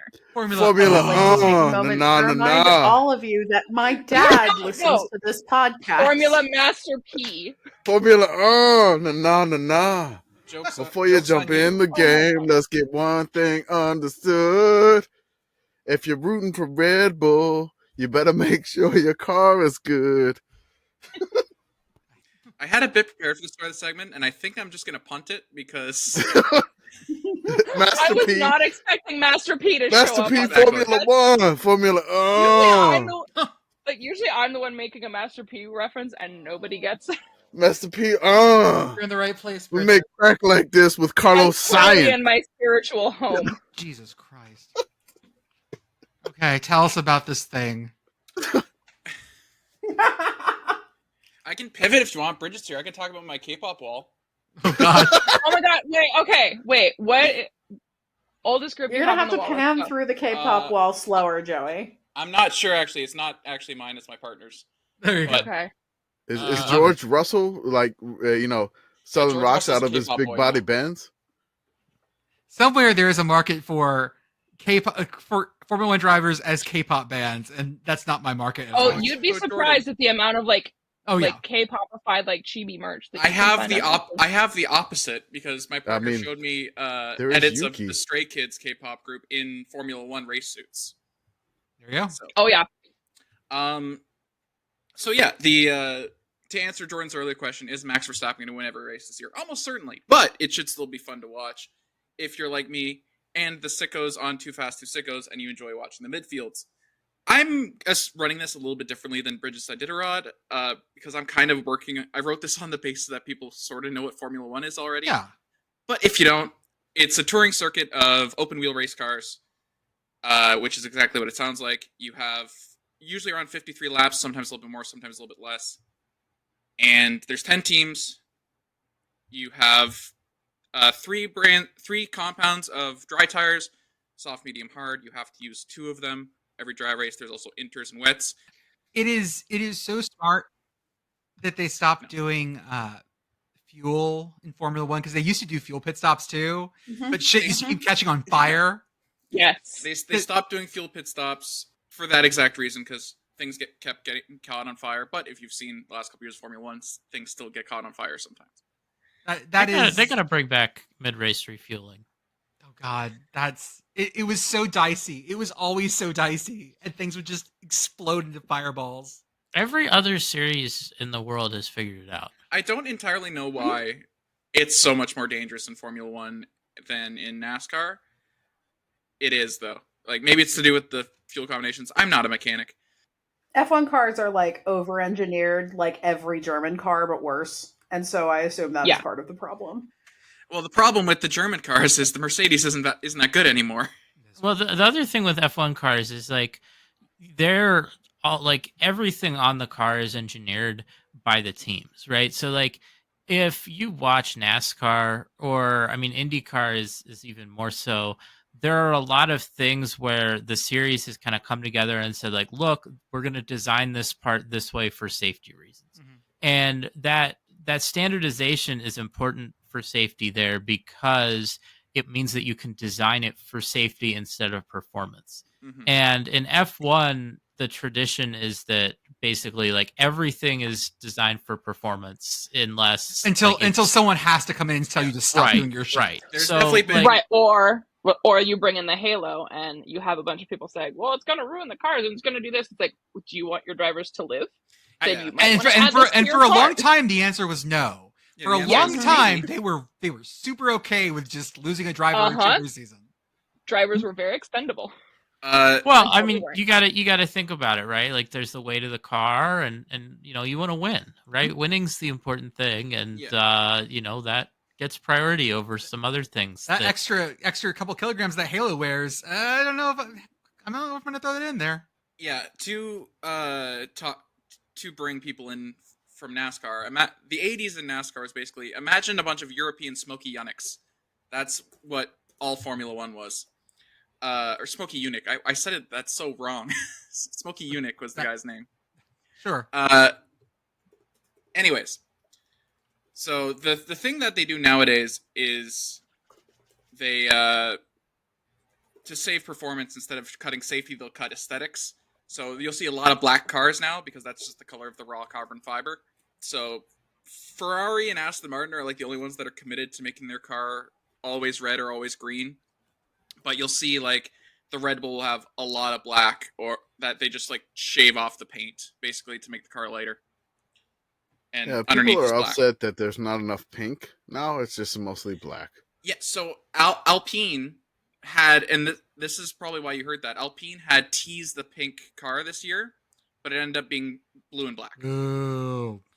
They had a pink car for some races last year because they have the sponsorship with BWT. Yeah. If you watched the first couple seasons of Drive to Survive, you saw Racing Point. They were the pink team. They are now Aston Martin. Because they were pink because they had the BWT sponsorship, and that's that company's color. There you go. So I figured skip the what is Formula One because most people who listen will know. I'm just going to go through some of the changes that have happened this year, give a quick recap of each team, and then we can kind of, I don't know, if you don't already have a team, you can pick a team to root for this year. I'm just at the end, I'll just sing the Dutch national anthem because that's how it's going to go every time. Traditional way, yeah. Pretty much. We'll get Red Bull out of the way. Their drivers are Max Verstappen and Sergio Perez. New thing this year, each team has to have an academy driver, which is going to be a rookie female driver that drives in the F1 Academy series that happens before 6 races this year. They have, I believe, Arab driver Hamda Al-Kabasi, and then their reserve driver is Liam Lawson, who had some drives in the AlphaTauri last year. They should cruise. So their principal is Christian Horner. Their storylines this year are they should cruise to an easy win. But what if they don't? They will.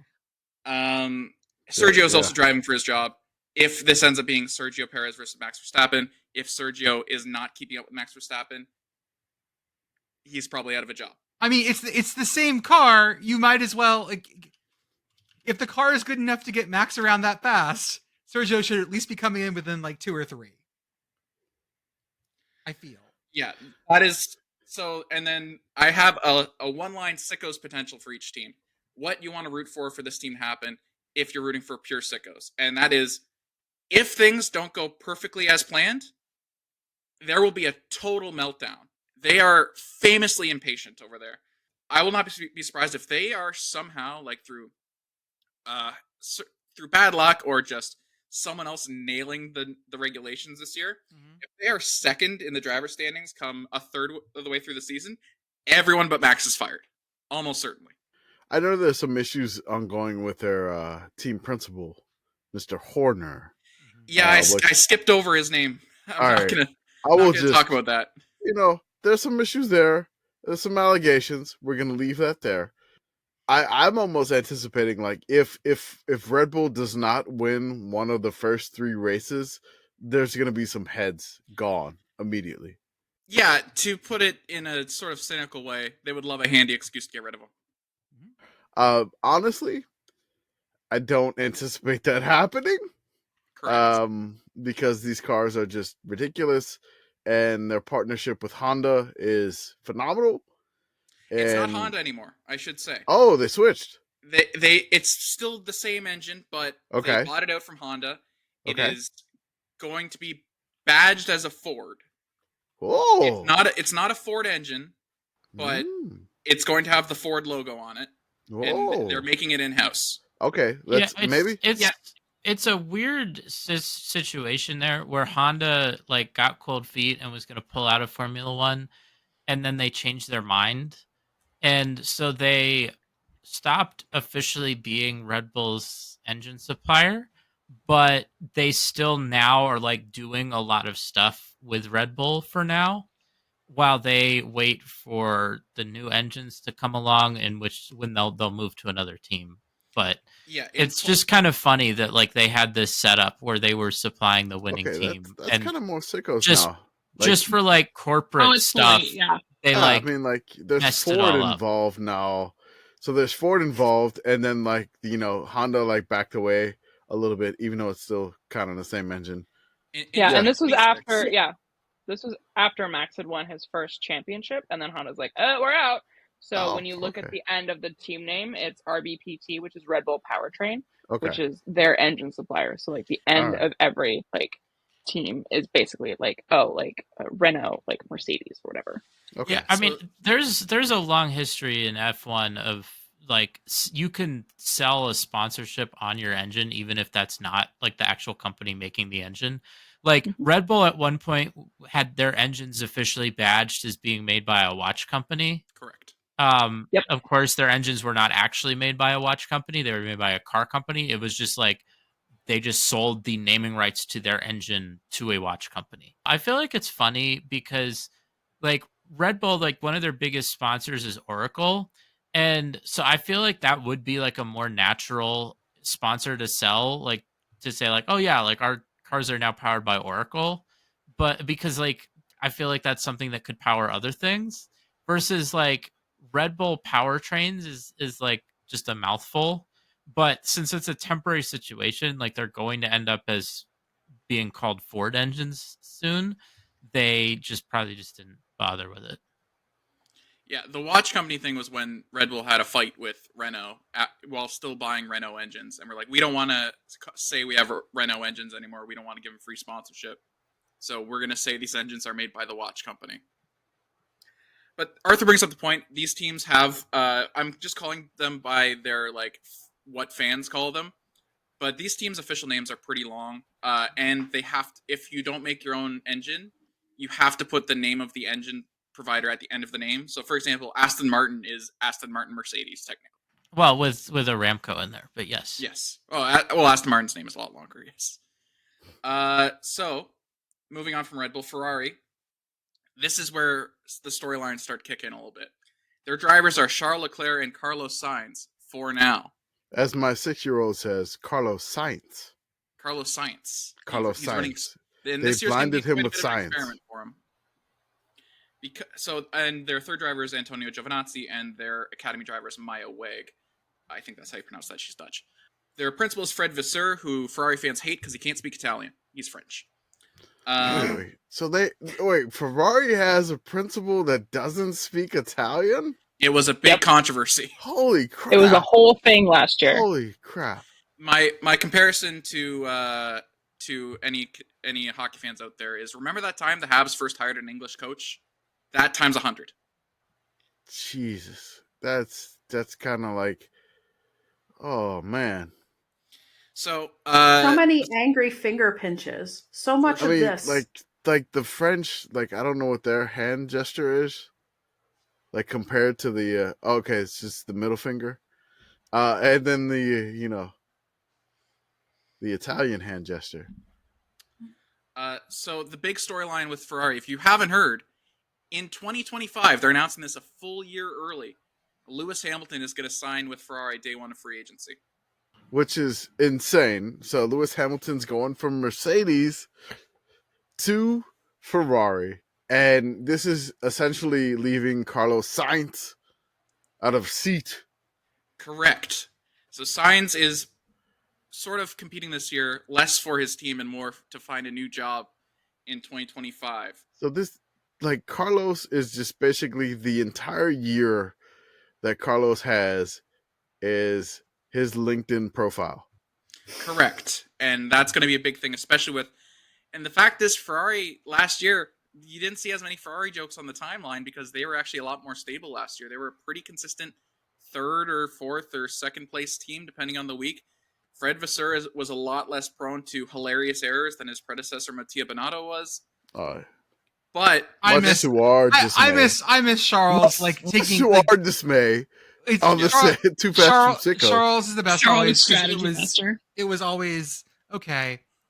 First in qualifying on Let's go pole, with plan great, F. and then 2 laps later, oh no, the car just exploded. The electricity died. Oh no, there's a badger in it. I don't know.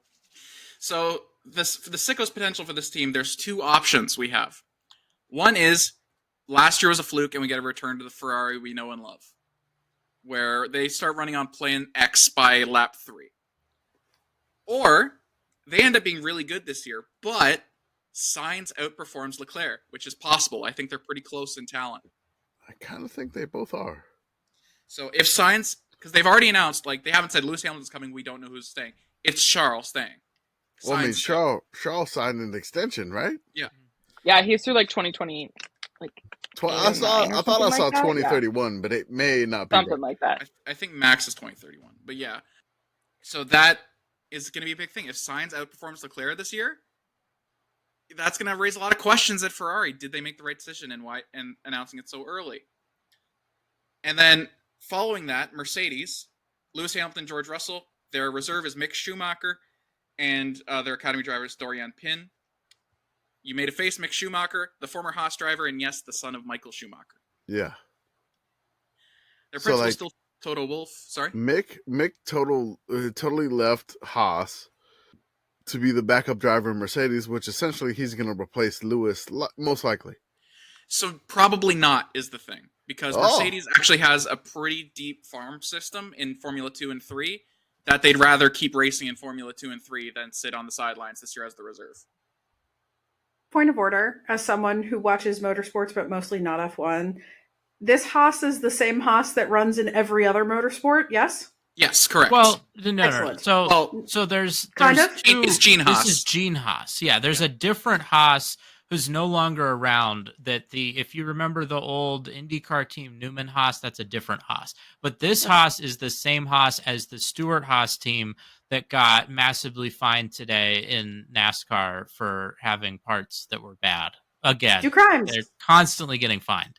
They would be doing a lot better in F1 if they did more crimes. They're too cheap to do F1 crimes. F1 crimes. Yeah, if they bothered to do anything at all, they would do so much better. And yet they don't, because we'll Gene get to Haas them is in a minute. boy. Have they considered saving their money and not doing NASCAR crimes so they can then afford to do F1 crimes? F1 crimes are so expensive. F1 crimes are so expensive. So this is Mercedes' last season with Lewis Hamilton. They've been trying to recover from a few bad years.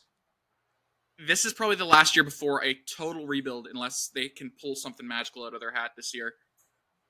Sicko's potential for this team: beat Ferrari. That's all you got to do. Beat Ferrari, and suddenly the pressure's going to be on Lewis and not you. Also, if they don't, you get some fun Toto rage, because you get a German man screaming while throwing headsets. He does produce a lot of good, reaction videos and GIFs and everything like that. He used to be stoic. Used to. Not anymore. It's not as fun now that they don't have the race control radio. They They got rid made of a that because he was getting mistake. too angry. Yeah, they made a mistake getting rid of that because that was like actually interesting stuff. Aston Martin, their drivers are Fernando Alonso and Lance Stroll. Their reserve is Johan Daruvla. Their academy driver is Tina Hausman. Their principal is Mike Crack. Wait. Do it. Yep. You heard it. Mike Crack? Yep. Mm-mm. Would you like to know how it's spelled in my notes? It's how you think it is. So the storylines for this season, if you don't know, Aston Martin is owned by Lawrence Stroll. Yes, I did say one of the drivers is named Lance Stroll. Yeah, that's right. That's his son, and Nepo baby. Lance Stroll is a Nepo baby. He does deserve an F1 seat, I will say that. He's good enough. Yeah. But he's good enough. This is the year where he's probably got to prove that he's more than good enough, because he's partnered with Fernando Alonso. He was beat by Fernando Alonso pretty badly last year, but he wasn't like trounced. Fernando was basically hitting podiums, and like personally, the commission did not necessarily have a favorite driver. Like my 6-year-old loves Carlos Sainz. And Science or whatever. I have to call it Carlos Science because that's what the kiddo loves.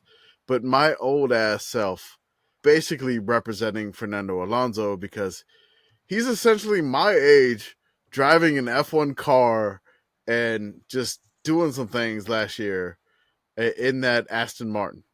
By the way, Mike Crack is Luxembourgish. I don't know. Like a Luxembourg? Mike Crack. Mike Crack is Luxembourgish. That's right. His co-partner is Mike Hunt. and his other principal is Phil McCracken. But so the sicko's potential with Aston Martin fucking those bar jokes here. God. Is just Fernando Alonso's temperament. Because if they are good, he is going to talk the most amount of shit to every other driver on the grid. Yeah, of course he should. If they are bad, he is going to scream as loud as he can and start crying, which he has done in the past on the radio. It's very fun either way. I mean, I relate to Fernando. Yeah, I mean, and the other thing here, and this is the case for a lot of the grid. So this offseason was weird in that literally every single team saw their lineup and just said, like, yeah, let's run it back. Like, even the team that finished last was like, yep, let's just run it back. But there are a lot of drivers in contract years. And Alonso, it's especially the case because he could re-sign, he could go to another team, or he could retire. He's retired before and come back. And so, like, that is something that's going to be a storyline. Yeah, I believe 75% of the grid is on expiring contracts this year. So even though there was no moves this year, other than Daniel Ricciardo coming back halfway through last season. So again, Joey, what you're saying is ignore Max Verstappen winning every race and Red Bull just being number one. Just follow the crazy stuff after this. Yes. Yeah. We do get ready to learn. Yeah. It's just get ready to learn Formula 1.5, buddy. It's what we do with football and Sicko's committee. Like, this is what we do. Like, you kind of know who's going to be at the top already before the season begins. Like, who's going to make the playoff. You kind of already know who's going to win the title with Formula. Right? No. You kind of already know it's going to happen. But we are here to give you the drama on, like, your levels of Aston Martin with Lance Stroll, who is, I honestly, personally, as you said, Joey, like, he is a good enough driver to be, like, around the top 10 on his own and not necessarily have his father own a Formula team. Correct, but it is fun to call him a Nepo baby either way. We're just going to call him a Nepo baby either way because of his eyebrows. It's fine. He's no Nikita Mazepin. He's good enough to be on the grid. Yeah, and again, worth noting, 75% of the grid is on expiring contracts this year. I just want to explain what Bridget just said. Formula 1.5 is basically the sicko mindset of F1. You ignore the top three teams. whoever they are, and you only follow the bottom 6, and whoever's the highest out of those bottom 6 teams, that's the winner of that race to you. And depending on how sickos you want to get with it, you can honestly just be like, I'm just going to ignore Red Bull and everybody else, depending on how close the standings are. Yeah. You go with your heart for Formula 1.5. Exactly. McLaren is Lando Norris and Oscar Piastri. Their reserve is IndyCar's Pato O'Ward, and their academy driver is Bianca Bustamante. I believe the only Philippine driver in any of the top series is Andrea Stella is their principal, but you'd be forgiven for not knowing that because Zach Brown, the CEO of McLaren, really champions himself as the face of the company. They have been very pessimistic in all their preseason quotes. Like, this is the time where you hype up your fans. You're like, this is the year we think we got Red Bull. They're like, yeah, we're not. We're going to get like 5th at best, which is crazy because they did really good at the end of the year last year. Sicko's potential. Lando and Oscar they both have a contract for next year, but they both would really like that Mercedes seats. They might try and weasel their way out of it. I can kind of see Lando bumping up to Mercedes. I can see that. Like unexpectedly. Oscar may be a little bit too young. Personally, I kind of like the combo with Carlos in McLaren. Mm-hmm. Like, I feel like they pushed each other when they were together for that time frame before Carlos got to Ferrari. But, again, I don't necessarily know if it's going to happen. McLaren is probably one of my favorite constructors. I don't know. I have like a weird, like old school attachment to them. Besides Ferrari, McLaren is a little bit more of, I don't know, the orange of McLaren, like the car itself. I know it's not too much on the car now, but that orange like calls to me. I mean, also, I like, if you want to kind of talk about like Zach Brown is honestly like pretty cool. I think of all the people in the F1 paddock, especially now that Haas has replaced Gunther Steiner, like Zach Brown is probably the coolest character in the sense that like he just really loves racing. Like his day job, he's the CEO of McLaren, and then like his hobby is he actually owns another race team that races in another series. He owns a sports car team. It's an expensive hobby. Like he loves racing. Like there are people that get into F1 because of the money or because it's a good financial opportunity. Like Zach Brown really loves racing. He does. Like the deal the deal he made with the Dale Earnhardt cars. Bridget will tell you the Yeah. whole story. I was just going to tell you the same thing. He owns a Dale Earnhardt car. Daniel Ricciardo, number 3, because of Dale Earnhardt. The deal he made with Daniel Ricciardo was win a race with McLaren, you can race in the Dale Earnhardt car. Yeah. And he did at Coda a couple years ago. Yeah. I've never seen a person so happy in my life. I aspire to that level of happiness. Now we get into what could be the Sickos team of the year. Like, not the Sickos team ever. Like, this isn't going to be the Sickos team every year, but this might be the Sickos team of this year. Alpine. Their principal is Bruno Femin. Their drivers, I'm going to do it in reverse order this time. Their academy drivers, Abby Pulling. Their reserve drivers, Jack Doohan. Their main drivers, Pierre Gasly and Esteban Ocon. A pair of Frenchmen on the French team. God, I love both of them. They I love French. both of them so much. They I love hate them. each other. They hate each other, but I love both of them equally. Yeah. Sorry, Pierre. So Sorry, Esteban. I know they hate each other. And the principal that brought them in, Otmar Zofnauer, was fired midway through last year. Both these guys are out of contract this year. I think Alpine is ready to go. This was a mistake. We're only keeping one of them because they absolutely can't stand each other and their teammates this year in what is probably a make or break year for Alpine as a whole. So there's going to be some mid-pack drama when somebody says, "Hey, you need to give a place back." 100%. Oh, that's going to be just... They're not going to give that place back. It's not happening.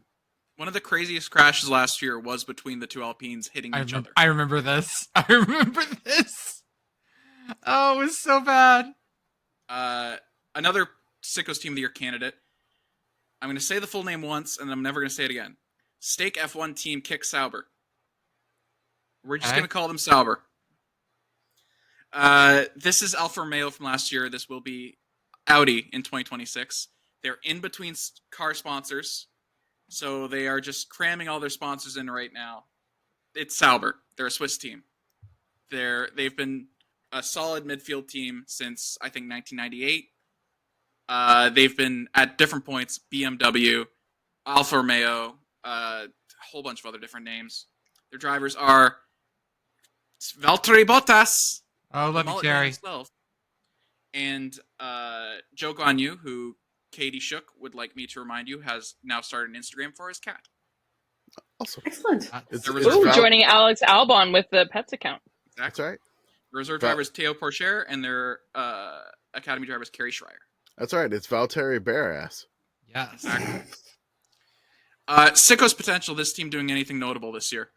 They have basically punted on 2 years now. They're waiting it out until 2026. So and they have a bright lime green car this year, which is going to be fun to watch. I think it's black and lime green, but the There's lime green? green is Okay. going to be a unique color out there. Nice. And Valtteri Bottas and Zhou Guanyu are both out of a contract this year. There's rumors that Audi wants German drivers, so if these guys want to stick around, they got this year and maybe next year to prove they belong. So I mean, will they find out if punting is winning? punting could be winning, especially in turn one. Yeah, take it easy after turn one, and then just go. Here's another one. I'm going to say the whole name once, and then I would like to crowdsource what we should call them for the rest of the year. Their team name is Visa Cash App Arby. This is Cash App. I got a name. Okay. Scuderia Arby's. Scuderia Arby's. I like Like it. that, yeah. Actually, Okay, that you know wasn't what? me. That was fully my husband. I'm gonna give him credit for that. All right, give him but credit. that's the funniest thing that I've heard, and I'm never gonna stop laughing about it. Perfect. Scuderia Arby's. No, that's perfect. I'm Yeah. just imagining fancy Italian Arby's. I love everything about this. Thank you. Mamma They mia, have get the the engine. curly fries. That's controversial this year. They do in fact have the engine and a lot of other things borrowed straight from the Red Bull factory. They are Red Bull's farm team. They are in Formula One. They have in the past just been like, okay, we're making our own car, but our drivers are Red Bull's farm team drivers. This year, Red Bull, what is he? He's not the owner, but Red Bull's top brass has decided, you guys suck. You're just going to use our old cars, which is illegal. So they're doing as much as they can to just barely make it legal and basically just copy last year's Red Bull car. Do crime. They're doing their own tracing point. Yeah, to be fair, lots of teams in the past have done things like this, where they try to reverse engineer last year's winning car. Like, Yes, this is not a new idea that they've come up with. The main difference between this and Racing Point having the pink Mercedes is that Racing Point was owned by Lawrence Stroll and not Mercedes. So this is a team owned by Red Bull that is copying Red Bull, quote unquote. So, Bridget, what did you call them? Like Scuderia Arby's? Arby's, Okay. like the restaurant that has the meat. Arby's. Okay. So essentially, this is not Arby's itself. It is that recipe you get on Pinterest that is make your own horsey sauce. Right. Yep. Okay. We have Arby's at home. We have Arby's at home. Literally, we have Arby's. We have Arby's at home. What is we have Arby's at home in Italian? Because that's what this team is. Mamma mia. Their drivers are Yuki Tsunoda and Daniel Ricciardo. Their reserve is also Liam Lawson. And their academy driver is Amna Al-Kabasi, the sister of Red Bull's academy driver, if they can't get any closer. And the principal is Laurent Mekias, who was a former Ferrari assistant principal. I think that was his title. Sicko's potential. This team outperforming any Red Bull driver at any point. Daniel Ricciardo is going to be something to watch this year because Bridget's putting her hand up. I'm putting my hands down because I would like to see Liam Lawson back in a seat. I love Liam Lawson, but like Daniel Ricciardo was one of my first loves when I got into Formula One, and I just want to see him do well. Like he makes me so happy. So last year, they started out with Nick DeVries, who is my enemy, and I hate him. Halfway through the season, he was released. They brought in Daniel Ricciardo. 2 races later, Daniel Ricciardo broke his wrist, and technically they could have brought Nick DeVries back, but that bridge was burned, so they brought in Liam Lawson, who was one of their reserve drivers who was racing in Japan, I think, at the time. And he ended up doing super, super well. And then Daniel Ricciardo came back, and Liam Lawson's out of a seat. So that's Scuderia Arby's. Haas, their team principal is, everybody knows it, Ayo Komatsu. He is going to be replacing Gunther Steiner because rumor has it Gunther Steiner asked Gene Haas for more money and like more money for the team, not like a salary increase. And Gene Haas said, "Get out of here." So Gene Haas is a broke boy, as we have established. I love Spent how, all his like, money this on is- NASCAR crimes. This reminds And me. possibly other crimes, allegedly. Allegedly. I mean, it's F1. There's a lot of other crimes, allegedly. This reminds me of like that. You can go with the Baldwins or whatever. Like the brothers Baldwin or whatever. You got the top one, you got the mid one, then you have like the bottom one. Like Gene Haas reminds me of like the Bensons. Yeah.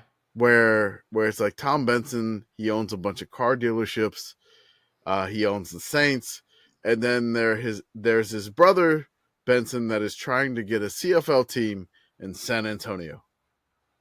Oh God, I forgot about that. Did not forget about that. But yes, this is what Gene Haas reminds me of personally, because just the sibling hierarchy there.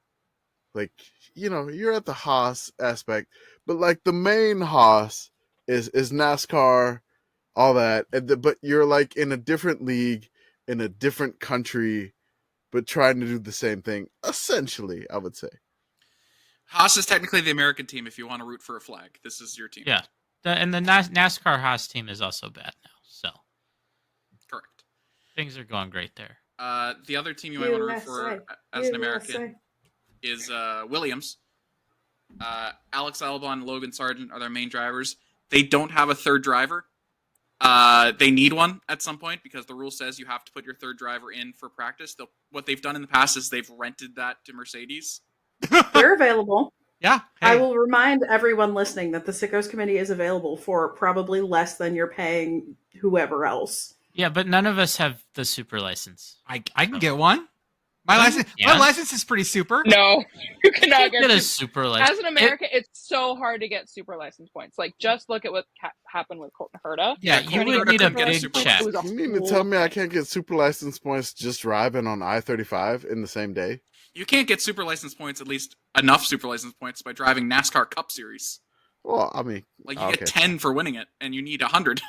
What? That's Yeah. funny. Well, yeah, I mean, basically, anyone can get a super license. It's basically so it's like a gatekeeping thing to prop up the defeater series. So like F2, F3. So anyone can get it's not hard if you have the money. You need to be able to write enough checks to the right people to get a super license. That's basically the way that they gatekeep who gets to drive in Formula One. Yeah. If you win NASCAR, you only get 15 points. This is a bullshit. Yeah, and then Yeah. if you win F2, I think you get 50. Yeah, Indy is worth 40 points though, so we got Yeah, to start well, driving Indy Yeah, cars because the first. Triple But Crown look at still the means something scale. in- Look at the in- scale. the Third thing place though, in F2 gets 30. Third place in Indy gets like 6. yeah, well, the thing with NASCAR is that it's mostly ovals, and the cars are not similar at all. So that stuff I don't know. It's not worth getting worked up over. Like F1 has made their decisions about who they want and who they don't want, and like as an American, it's like okay, cool. Like they don't want me. They don't really want Americans. They just want the American TV market. But that it is what it is. Just ask Andretti. So what they've done in the past with their third driver spot, because you have to have a third driver drive both of your cars in a practice, they've just rented that to Mercedes, who have more reserve drivers than they know what to do with, and Mercedes reserve drivers drive at Williams. Alice Albon and Logan Sargent, they're academy drivers. Leah Block, the daughter of Ken Block. Their principal is James Valls, who used to be a meme at Mercedes because he was the guy who would always get on the radio and tell Valtteri Bottas to move over for Lewis Hamilton. Gotcha. He was their head of strategy, I think. Terry, it's James. Yep. Storylines for Williams, they're on the upswing a little bit. They could surprise. Logan Sargent, I believe, still doesn't have a point. He is the American on the grid. If he gets, No, he got one. He got one? last Yeah. year. so I think it was because like people got disqualified ahead of him, but he Hey, that's got right, to that's push right. his score. Still counts. Yeah. Points are points. Still counts. Still counts. Still counts. The schedule is theoretically geographized this year, except Miami is in Asia, Canada is in Europe, and Singapore is in America. Yeah. That sounds right. Those are the wings. Miami is in the Asian wing, Canada is in the European wing, and Singapore is in the American wing. Other than that, it's all basically geographized. Sounds like F1's modern just been college taking, football yeah. conferences. Thank you. I was just saying. Starts this weekend in Bahrain. They will be racing on Saturday instead of Sunday, like they usually do. I forget why. Ramadan. That's right. So they'll be racing on Saturday this weekend, which means the first practices will take place on Thursday. Qualifying is on Friday. And catch all that and more on your friendly Twitter account, Too Fast, Too Sickos. Awesome. Thank you, Joey. Okay, folks, that's what we got for this evening. Thank you for joining us, and we will see you on the other side. After Bahrain. Formula. Formula. No.